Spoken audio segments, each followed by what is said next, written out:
अंग्रेजों की बग्गी चढ़ाने वाली जो नस्लें हैं वो कभी कौम नहीं बन सकते हैं।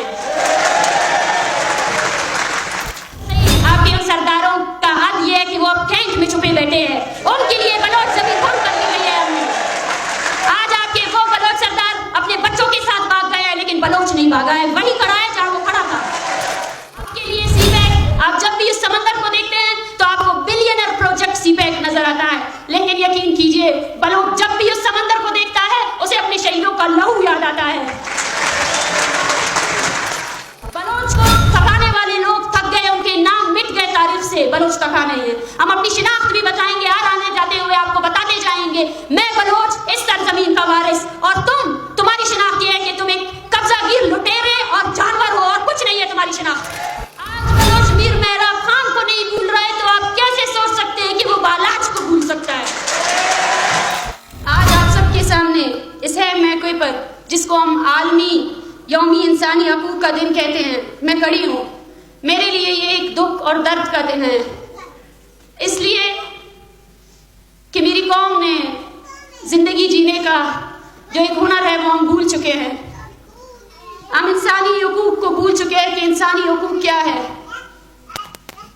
हम तालीम के हकूक की गुमशुदगी का दिन, जिसके बाद उसकी तंजीम ने इसको बलोच लापता अफराद के दिन के तौर पर मनाया, हम उस दिन को भी मनाएंगे और आपको याद दिलाएंगे कि आपने हमारे कितने हजारों नौजवानों को अपने कुली कैंप और अपने जिंदानों में डाला हुआ है।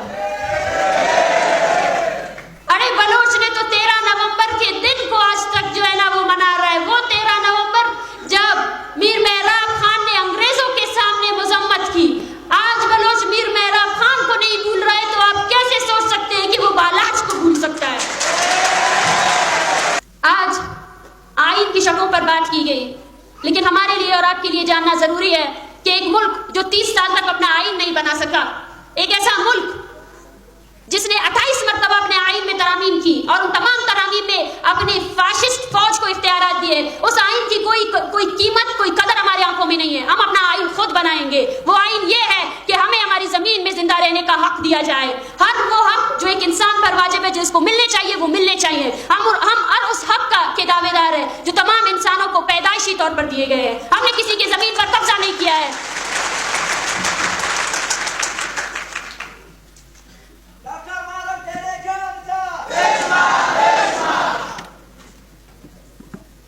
इस दिन की मुनासबत से बस मैं यही कहूंगी कि आए और गौर करें और अमल करें।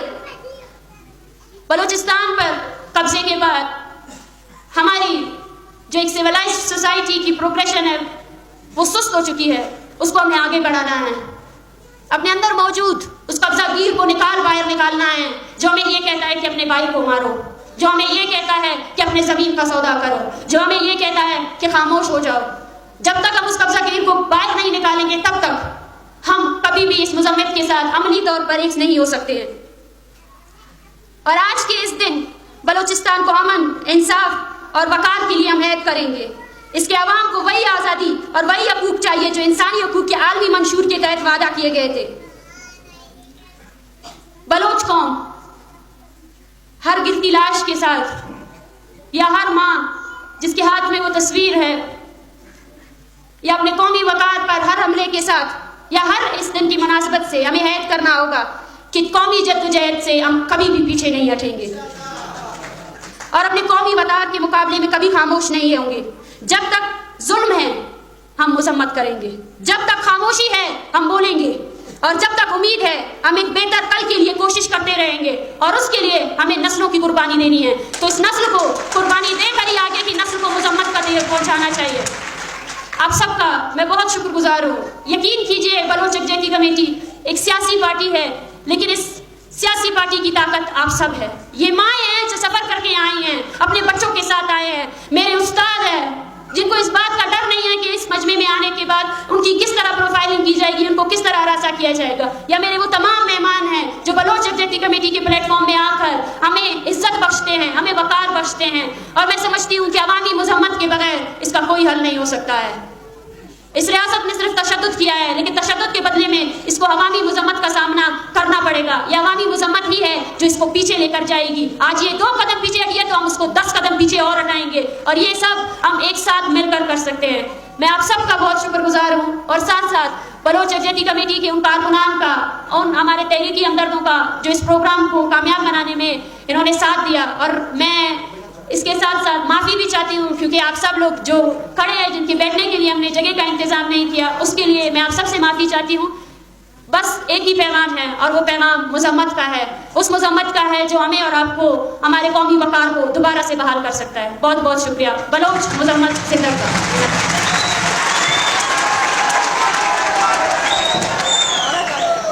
को भूल चुके हैं, रोजगार के हकूक को भूल चुके हैं, हम तो अपने वसाइल से भी दस्तबरदार हो चुके हैं। क्यों? क्योंकि हमें इसलिए बावर करा दिया गया है कि हम इंसान नहीं हैं। ये हमारे लिए नॉर्मल बना दिया गया है कि हमारे लिए हमारे प्यारों की जो कच्च है वो एक गिनती की तरह रह गई है। हम गिनते हैं उंगलियों में कि नवंबर में 200 लोग उठा लिए गए, अक्टूबर में 400 लोग उठा लिए गए, नवंबर में 10 लाशें मिली। यकीन कीजिए ये एक बेहिसी है और अफसोस है मुझे कि मेरी कौम इस बेबसी को जिंदगी कह रही है। मुझे अफसोस है कि हम बेबसी को जिंदगी कहकर, जिंदगी का नाम देकर जीते जा रहे हैं। ये दिन महज एक तारीख नहीं है बल्कि एक याद दहानी है, एक इक़दाम है, एक मुतालबा है हर इंसान का कि वह अपनी इज्जत, आज़ादी और हकूक़ का तहफ़्फ़ुज़ का वादा करेगी, चाहे वो किसी भी नस्ल, अक़ीदे या उसकी पैदाइश कहीं पर भी हो। वो अपने इंसानी हकूक़ से, अपने कौमी हकूक़ से दस्तबरदार नहीं होंगे। आज हम बलोच यकजहती कमेटी के बैनर तले जमा हैं। हमारे दिल बोझल है क्योंकि इससे पहले सिर्फ 2 मिसिंग पर्सन्स फैमिलीज ने अपनी कहानियां सुनाई और मैंने देखा कि हम इस्तराब का शिकार है। हम उन कहानियों को सुन नहीं सकते जो जिंदगी हमारे लोग गुजार रहे हैं। उसको सुनकर हम शायद एक वक्त के लिए इस ख्याल में चले जाते हैं कि हम जिंदा भी हैं या नहीं हैं। आज के दिन हम बलूचिस्तान में जारी इंसानी हकूक़ की पामालियों, बलूचिस्तान में नस्लकुशी पर रोशनी डाल रहे हैं। हमारी कौम के इंसाफ, मसावत और बावकार जिंदगी के लिए बुलंद किए गए नारे, वो नारे जो हर बलोच ने लगाए, उन नारों को दोहरा रहे हैं, उन नामों को दोहरा रहे हैं जो हमारे लिए जिंदा है। यकीन कीजिए, जब रियासत पाकिस्तान ने अपने बदतहजीब होने का सबूत ये देते हुए दिया कि आओ 50 लाख रुपए ले जाओ और भूल जाओ कि तुम्हारा प्यारा कभी लापता था या नहीं था, हमने उसके जवाब में ये कहा कि तुम हमारे सारे के सारे वसाइल लूट चुके हो, उसके बाद भी हम तुमसे मुतालबा यही करते हैं कि हमारे प्यारे तुम्हारे किस कोठरी में बंदे उसको लेकर आओ। यह हमारा हस्म है कि ये तस्वीरें सब अब सिर्फ इन खानदानों के हाथ में नहीं बल्कि हर बलोच बच्चे के हाथ में होंगी। देखिए तो सही, आपके लिए मजमा इकट्ठा करना कितना मुश्किल हो गया है। बिलियनर लगा दिया आपने। देखिए तो सही कि आपने क्या क्या कुव्वत आजमाई नहीं की, लेकिन बलोच आज भी वही खड़ा है जहां वो 1948 में खड़ा था, एक इंच भी पीछे नहीं हटा है। आपने नाम दिया आप सरदार बनाए, लेकिन देखिए तो सही आपके उन सरदारों का हद यह है कि वो अब कैंप में छुपे बैठे हैं। उनके लिए बलोच जमीन भंग कर दी गई है। आज आपके वो बलोच सरदार अपने बच्चों के साथ भाग गए हैं, लेकिन बलोच नहीं भागा है, वही खड़ा है जहां वो खड़ा था। आपने मजहबी शिद्दत पसंदी पहनाई। मस्तूम में वो 5 बच्चे जो मारे गए वो भी बलोच नस्लकुशी है। लेकिन देखिए तो सही, हैरान कुन बात तो देखिए तो सही कि आज बलोच का मौलवी भी बलोच हकूक के जंग में अपने अवाम के साथ खड़ा है।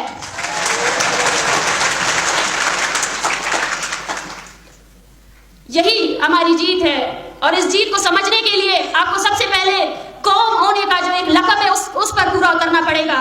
अंग्रेजों की बग्गी चराने वाली जो नस्लें हैं वो कभी कौम नहीं बन सकते हैं।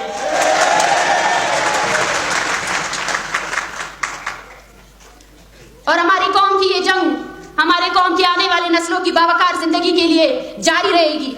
हमारे महबूब वतन के पहाड़ों और रेगिस्तानों में हम इसी तरह बलूचिस्तान में अपने हकूक की जंग को बुलंद करते रहेंगे और नारे लगाते रहेंगे जब तक कि हमारी जमीन में हमें जीने का हक नहीं दिया जाता।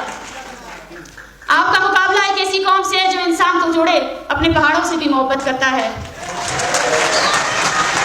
जाए देखे, बलोच की शायरी को पढ़कर देखे, उसने मोहब्बत के कसीदे सिर्फ और सिर्फ अपने जमीन के लिए लिखे हैं। आपके लिए सीपैक, आप जब भी इस समंदर को देखते हैं तो आपको बिलियनर प्रोजेक्ट्स सीपैक नजर आता है, लेकिन यकीन कीजिए बलोच जब भी उस समंदर को देखता है उसे अपने शहीदों का लहू याद आता है,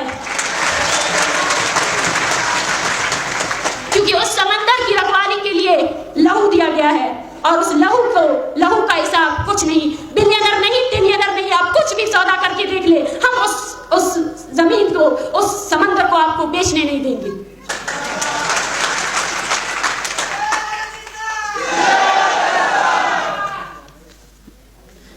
हैरानकुन बात यह है कि हम समझते हैं कि बलूचिस्तान में अपने कुदरती वसाइल को जिस तरह लूटा जा रहा है, हम उसके लिए बात ना करें। हमें डराया जाता है, हमें धमकाया जाता है। चाबी का वो मुलाजिम,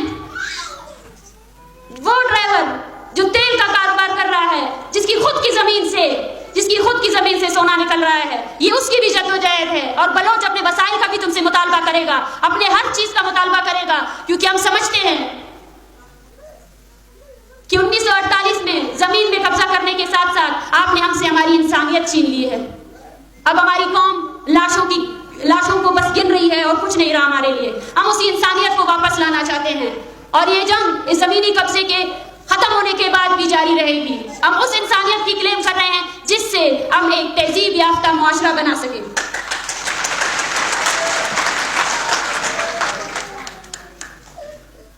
जब मैं गवादर गई, हमें भूलना नहीं चाहिए कि हमारी जमीन के एक एक कोने में रहने वाले बलूचों को किस तरह जबर और किस तरह की अजियतों का सामना है। पूरे शहर को मिलिटराइज किया गया है। जिस तरह आज इस कॉन्फ्रेंस को रोकने के लिए बाहर 2 डेस्क लगाए गए कि बताओ तुम्हारी शिनाख्त क्या है, उसी तरह ग्वादर, आवारान, बागदर, बलूचिस्तान के कोने कोने में घरों के अंदर इन्होंने छावनियां बनाई हुई हैं और ये कहा जाता है, यार आते जाते से पूछते हैं बताओ अपनी शिनाख्त, तुम कहां से हो, कहां से लाए गए हो। ये दरअसल हमारी नहीं बल्कि अपनी शिनाख्त ढूंढ रहे हैं। मैं चाहती हूं उन सबसे कि वो अपने लिए एक शिनाख्ती कार्ड बनाए ताकि उन्हें पता चल सके कि वो कौन है और कहां से आए हैं।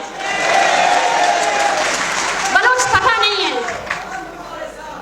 बलोच को थकाने वाले लोग थक गए, उनके नाम मिट गए तारीफ से। बलोच थका नहीं है। हम अपनी शिनाख्त भी बताएंगे, यार आने जाते हुए आपको बताते जाएंगे मैं बलोच, इस सरजमीन का वारिस, और तुम्हारी शिनाख्त ये है कि तुम एक कब्जागीर, लुटेरे और जानवर हो और कुछ नहीं है तुम्हारी शिनाख्त।